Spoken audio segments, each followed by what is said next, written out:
Ya, assalamualaikum warahmatullahi wabarakatuh. Alhamdulillahirrahmanirrahim. Wamina sa'in wa la'umin wa salatu wassalamu ala asyrafil anbiya wal mursalin sayyidina wa maulana Muhammadin wa ala alihi wasallam amma ba'du. Yang saya hormati Dr. Khairat Hanifuddin Madin MAG selaku Direktur Pondok Pesantren Syukur Al-Hidayah. Dan yang saya hormati pula Dr. Khairatul Udawati Mahmud MPDI selaku pengasuh Pondok Pesantren Syukur Al-Hidayah. Yang saya hormati pula pengurus pesantren Syukur Al-Hidayah beserta jajarannya, ada Mbak Rifki Amiratul Helmi sebagai Mbak Menteri PI di pesantren Syukur Al-Hidayah. Yang saya hormati pula ketua kelompok kami, yaitu ada Mbak Fikri yang malam ini tidak bisa hadir di dalam kelompok kami. Ya, mohon maaf. Pokoknya di dalamnya itu ada Mbak Nazila, Mbak Rafika, Mbak Dia Rafika Hanifidah, Mbak Nazila Hanifidah, Mbak Najwa Makita Hanifidah, Mbak Aziza Hanifidah, Haibat Hanifidah, dan saya Safina Tanaya Hanifidah, Safina Najwa Hanifidah. Saya hormati pula kedua orang tua saya yang ada di rumah, ada Abi Sudarsono, Umi Bramita, dan adik Muhammad Ryan Pedi, serta adik Latifah Syarifah yang saya kangenin, yang saya cintai. Ya, mohon maaf apabila Vina selama di rumah punya salah ngerepotin kamu. Lanjut aja ke perkenalkan, nama saya Safina Tanaya. Saya berasal dari Sampang, Madura. Saya kedudukannya sekarang berada di kelas 7 MTS Al-Quran Al-Hidayah. Di sini saya Safina Tanaya akan mempresentasikan tentang sholat sunnah, yaitu ada sholat sunnah muakkad dan sholat sunnah ghairu muakkad. Nah, apa sih sholat sunnah muakkad itu? Sholat sunnah muakkad artinya sholat yang dianjurkan, yang melakukannya itu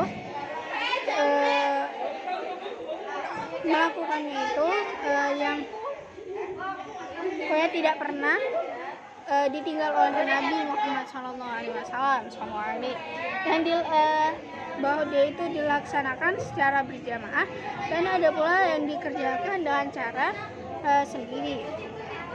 Ya, pokoknya sholat sunnah,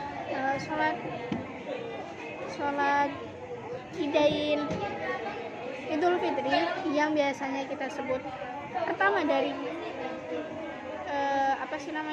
sholat, ya pokoknya itu pada tanggal 1 Syawal, dan ada pula di tanggal 10 Zulhijjah itu ada sholat sunnah Idul Adha. Ya, hukum sholat ini adalah sunnah muakkad. Adab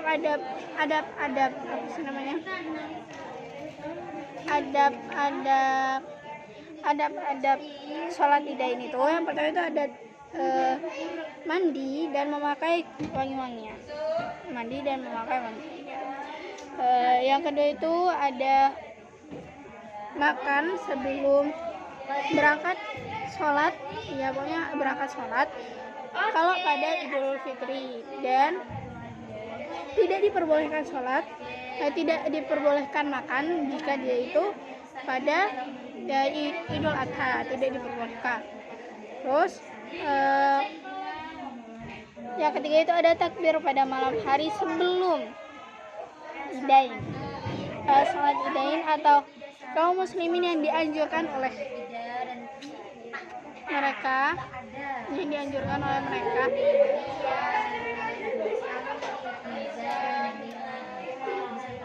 untuk memperbanyak takbir. Ya. Terus ada berangkat dan pulang dari tempat sholat melalui jalan yang berbeda, bukan jalan yang biasanya. Saling mengucapkan selamat kepada muslim sesama, taqabbalallahu minna wa minkum, semoga Allah menerima amal ibadahku dan ibadah Ya itu artinya.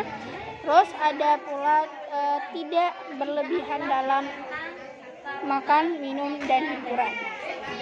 Ya, makan, minum, dan hiburan nggak boleh banyak-banyak ya guys. Ada macam-macamnya, ada tata caranya. Tata caranya itu ada. Tata caranya itu ada ini. Yang pertama, tata cara melaksanakan sholat idain adalah, yang pertama itu sholat idain dilaksanakan pada matahari mulai terbit. Terus ada pula sholat idain itu 2 harokat yang tidak menggunakan azan dan tidak menggunakan iqamah. Terus ada pula sholat pada rakaat pertama imam bertakbir selama 7 kali sambil membaca subhanallah walhamdulillah wala ilaha illallah wallahu akbar. Ya, kalau rakaat kedua kemudian pada rakaat pertama udahnya membaca tasbih itu, membaca surat Al-Fatihah dan membaca surat Al-A'la dengan suara keras. Terus di rakaat kedua takbirnya itu digunakan untuk 5 kali. Sama kayak tadi membaca tasbih dan membaca surat Al-Ghasyiyah dan membaca surat Asy-Syams. Ya, membaca surat Asy-Syams. Ya, kalau sebelum sholat itu diwajibkan, disunahkan untuk membaca khutbah atau memuji asma-asma Allah. Ya, 99 yang iku ya kudus yang banyak. Tuh. Terus tidak sholat bahwa udahnya sholat idain ini tidak ada sholat selain kita setelah dan sebelumnya itu tidak ada. Terus lanjut aja, di sini ada sholat tarawih. Sholat apa sih sholat tarawih itu? Sholat tarawih itu adalah sholat yang pada malam hari di bulan Ramadan. Ya. Bahwa dia itu dilakukannya setelah sholat isya sampai terbit fajar. Ya, hukumnya itu sunnah muakkad. Bilangan sholat tarawih yang pertama itu ada 20 rakaat dengan 3 sholat witir. Terus yang kedua itu ada 8 rakaat dengan 3 rakaat witir. Terus ada pula yang ketiga itu 36 rakaat dengan 3 witir. Ya. Pokoknya bilangnya itu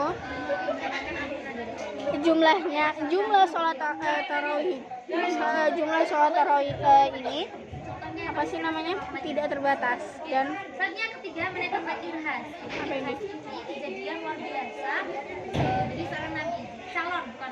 Ya, pokoknya kita harus menjaga sesama muslim. Lanjut aja di cabang keempat itu ada tentang sholat witir. Apa sih sholat witir itu? Sholat witir adalah sholat pada malam hari yang jumlahnya ganjil. Ya. Karena dia itu mengganjili sholat malam, maka mengganjili maksudnya tidak itu dengan sholat tahajud dan sholat tarawih. 1 rakaat yang kita bisa ganjilkan dengan 11 rakaat. Ya, terus setelah waktu sholat witir setelah isya sampai menjelang subuh, tetapi lebih utamanya ada di akhir malam. Pokoknya tidak membuat orang-orang itu khawatir dengan terus lanjut aja masih di bab ya, pokoknya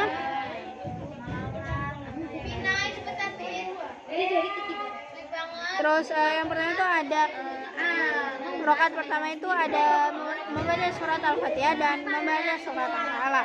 Yang rakaat kedua itu ada membaca surat Al-Kafirun, surat Al-Fatihah adalah surat Al-Kafirun. Lanjut aja di cabang terakhir. Cabang terakhir ini ada cabang sholat, cabang tentang sholat istiqoh. Apa sih sholat istiqoh itu? Sholat istiqoh adalah sholat yang meminta hujan. Kenapa sih kita minta hujan? Misalnya kita ditimpa dengan kekeringan, kita itu jika kita itu ditimpa kekeringan, maka sholat yang dilakukan karena kemarau panjang atau karena dia itu menyulitkan manusia, binatang, dan tumbuh-tumbuhan. Tata caranya ya, pertama itu ada sebelum dilaksanakan sholat istiqoh, disunahkan bagi orang-orang itu yang hendak melakukan dia itu harus berpuasa selama 4 hari. Terus ada pula semua warga laki-laki, perempuan, tua, muda, dewasa, anak-anak hendaklah diajak bersama-sama di tanah lapang. Terus ada pula yang ketiga itu ada semua warga yang menggunakan pakaian sehari-hari berjalan dengan tenang serta merendahkan diri kepada Allah SWT. Dan sebelum saat dimulai disampaikan khutbah yang isinya tentang anjuran bertobat dan segala dosa serta kesalahan-kesalahan yang kita hendak mohon maaf kepada Allah. Dan ada pula setelah siap semua berniat untuk minta hujan dan dilakukan untuk sholat 2 rakaat dengan pelaksanaannya. Terus ada pula setelah selesai sholat disampaikan khutbah kedua. Pada khutbah pertama rotib mengawali dengan membaca istighfar 9 kali. Terus membaca istighfar 1 kali.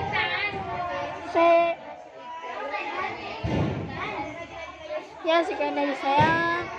Mohon maaf apabila ada salah kata.